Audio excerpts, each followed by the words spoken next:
Mr. Scott Paul, the head of the Alliance for American Manufacturing, who has testified before our committee twice, recently made truthful statements about BYD, a Chinese car maker. He said that it was controlled by the CCP, and in return, BYD sued him. He was forced to spend years fighting in court. Believe it or not, because of this litigation, his insurance policy was even canceled because, quote unquote, criticizing the Chinese government, as this graphic shows. In the email, it says, criticizing the Chinese government may lead to allegations of defamation, which is not an acceptable exposure. This is the long arm of the CCP reaching into our jurisdiction. By having BYD sue Mr. Paul, they not only attempt to scare him from speaking out, but they are also trying to scare American companies because my most recent academic paper, published in May, done through CSET at Georgetown, titled China, Biotechnology, and BGI, How China's Hybrid Economy Skews Competition, which was a deep dive on China's biotechnology ecosystem and how it supports its companies, BGI, MGI, and Complete Genomics, has resulted in those companies threatening to bring the weight of our own legal system down on me. In June, I received a threatening letter from counsel for BGI, and in July, I received a threatening letter from counsel from MGI. Their counsel are established American law firms here in Washington, D.C. BGI's letter accused me of defamation, asked me and CSET to retract my paper, say I was wrong, and stop discussing this analysis. MGI's letter also wanted me to change what I said. In China, there is no justice. There are no rights. There is no free speech. There is no rule of law. Anything said or done that goes against the wishes of the Communist Party in China, whether that be a mention of Tiananmen Square or an ethnic minority simply trying to survive, can be squashed by the CCP with no due process. General Secretary Xi Jinping has said the judicial and law enforcement departments should uphold the absolute leadership of the Chinese Communist Party. Suspected criminals who end up in court are found guilty 99% of the time. China is an authoritarian country with an authoritarian judicial system to match. By contrast, America's democratic governance and the rule of law is upheld in our judicial system. We believe that all people, no matter their birth or creed, have the God-given rights of freedom of speech, freedom of expression, and the right to pursue happiness. Our courts reflect our fundamental respect for freedom and the rule of law. As our founders believe, government should secure the rights of the people rather than functioning as a tool in the arsenal of those at the top. Our liberties terrify the CCP. This is because the Chinese people that the party rules with an iron grip could look at our freedoms and demand them for themselves. So the Chinese Communist Party, that has already squashed freedom at home, now seeks to export its authoritarian model of control across the globe. It is now trying to exploit the American legal system. This hearing will expose this emerging trend and help chart a path forward to stop it. Over the last years, the Select Committee has noticed an alarming trend. Researchers, business owners, and academics who expose the truth about a Chinese company, whether it be the party's theft of genomic data, forced labor, or malign trade practices, have suddenly found themselves slapped with frivolous lawsuits. Whether the charge is defamation or libel, it is all the same. American citizens and institutions are suddenly faced with the enormous burden of fending off large Chinese companies, their sham complaints, and their army of attorneys funded by seemingly unlimited budgets, all mobilized in an attempt to intimidate the authors into silence. Chinese companies also refuse to comply with valid court judgments, use bankruptcy proceedings to steal national security technology, and use the Patent Trial and Appeal Board to thwart the innovation of American businesses. These Chinese companies are not independent actors. Every company in China is subject to control by the CCP and the party's national security laws. That means that any company operating in China has to do the bidding of the CCP when asked. So when the researchers reveal the truth about unethical practices of Chinese companies, they face the wrath of the Chinese Communist Party and all the money and coercive power that comes along with it. These defendants are faced with a choice: be silent and back down against the CCP's pressure campaign, or continue to tell the truth and face the tremendous reputational and financial costs of these lawsuits alone. One of our witnesses here today has chosen to speak out. Ms. Anna Puglisi has exposed the truly evil work. This picture right here is one of a group of judges in the People's Republic of China. In China, the law is a tool of the party, not the people. In contrast, America sees the law as a tool to resolve differences between parties, where openness and fairness prevail. The Chinese Communist Party, known as the CCP, is taking advantage of the fairness of our system to undermine our security and bolster theirs. I'd like to focus on 3 ways this is happening. First, the CCP and its affiliated entities are using American courts and courts in like-minded democracies to silence critics and fight its opponents. Mr. Scott Paul, the head of the Alliance for American Manufacturing, who has testified before our committee twice, recently made truthful statements about BYD, a Chinese car maker. He said that it was controlled by the CCP, and in return, BYD sued him. He was forced to spend years fighting in court.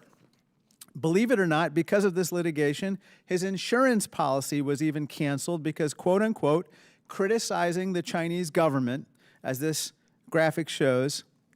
In the email it says, criticizing the Chinese government may lead to allegations of defamation, which is not an acceptable exposure.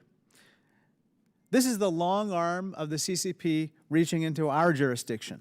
By having BYD sue Mr. Paul, they not only attempt to scare him from speaking out, but they are also trying to scare American companies from even doing business with him. The real cost of these lawsuits isn't just measured in dollars and cents, but also in the stories untold. The committee has spoken with multiple people who want to tell their stories but cannot because they signed NDAs, non-disclosure agreements, to settle frivolous CCP-backed threats.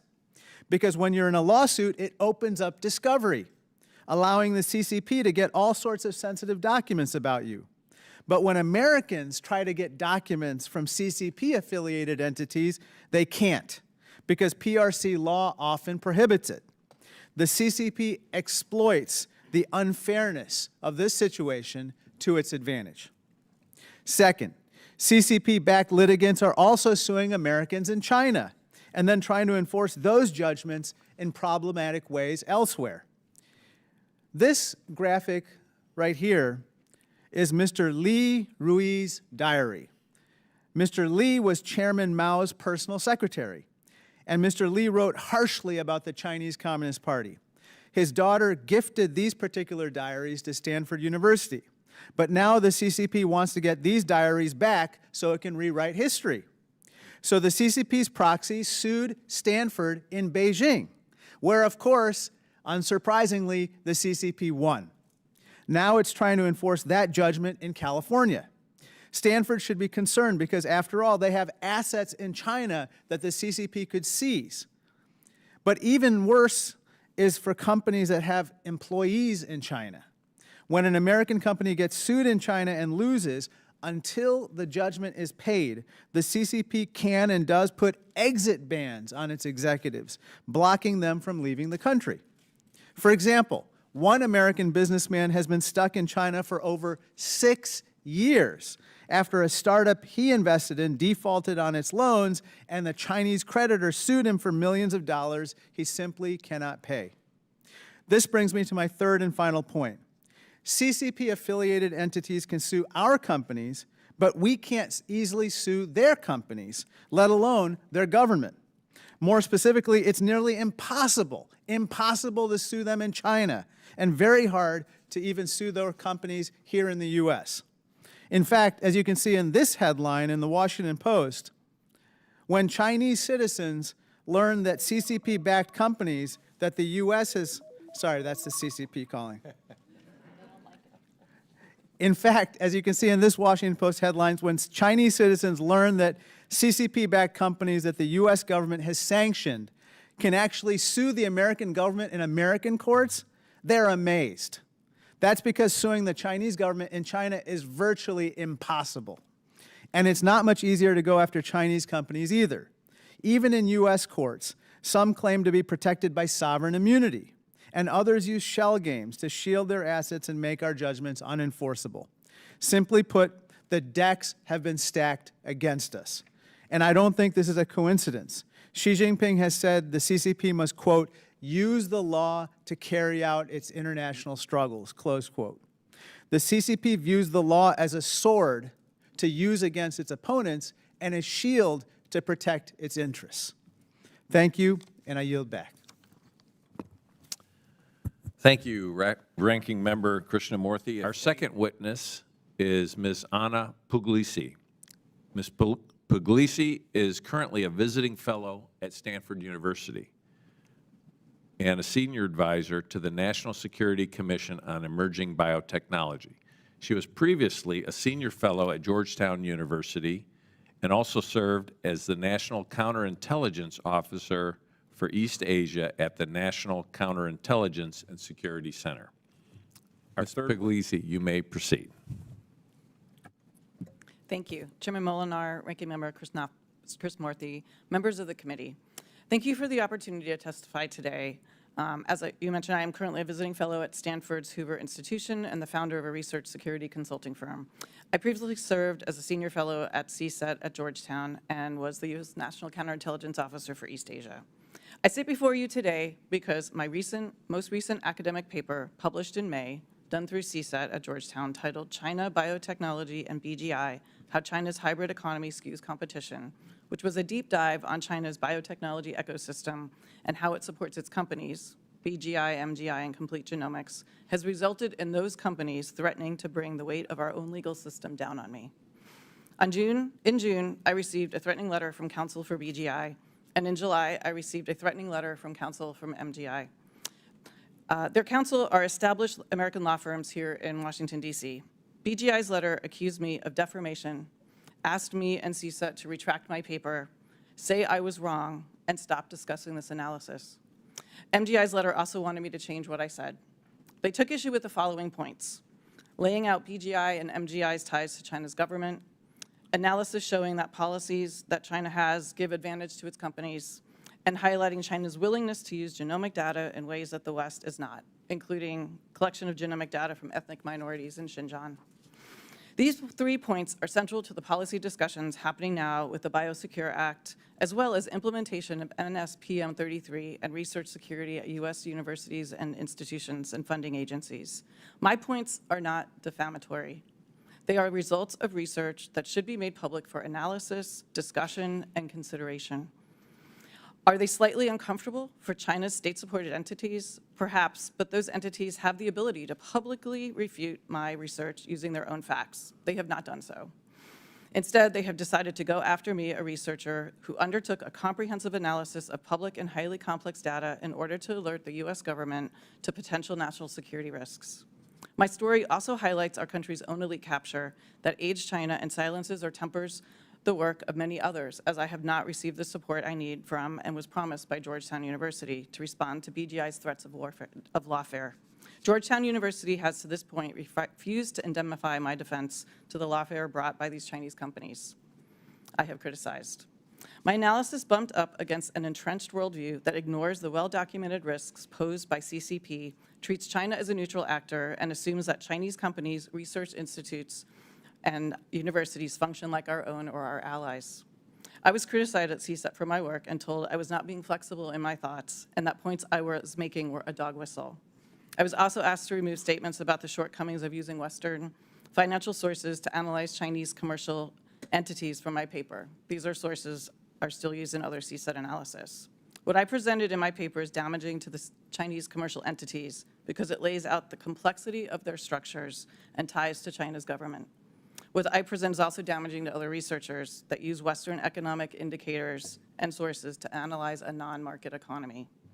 What has happened to me can happen to anyone that conducts research that China's state-supported entities and the government in Beijing does not like. This is a growing trend that we as a country need to act on, or it will fundamentally change our system. So moving forward, we need to consider the following. When China cannot win on the facts or on the merits of its policy positions, it turns to threats and intimidation. My academic paper discussed the results of my research with respect to China's biotechnology goals and its support for its national champion, BGI. And this research has put me in the crosshairs of those companies and led to threats of lawfare. Speaking out today may put me in further jeopardy, but I feel that if we begin to self-censor ourselves because of the actions of an authoritarian regime, we become more like them and less like an open democracy. So in conclusion, we need policies for the China we have, not the China that we want. But what will also make this difficult is that reality that China is presenting is inconvenient to those benefiting in the short term. That includes companies looking for short-term profits, academics that benefit personally from funding, or administrators who like that tuition dollars, high-priced law firms that send threatening letters to people like me exercising my right in an open democratic society that has academic freedom to point out the behavior of a nation state that doesn't share our values, doesn't play by the rules, and seeks to dominate in key technology areas. So I really want to thank the committee for continuing to highlight these issues. If we do not highlight and address China's policies that increasingly target people within our own borders, we give credence to a system that undermines fairness, openness, and human rights. So thank you very much. Thank you for your courage speaking out and for being with us today, Ms. Puglisi.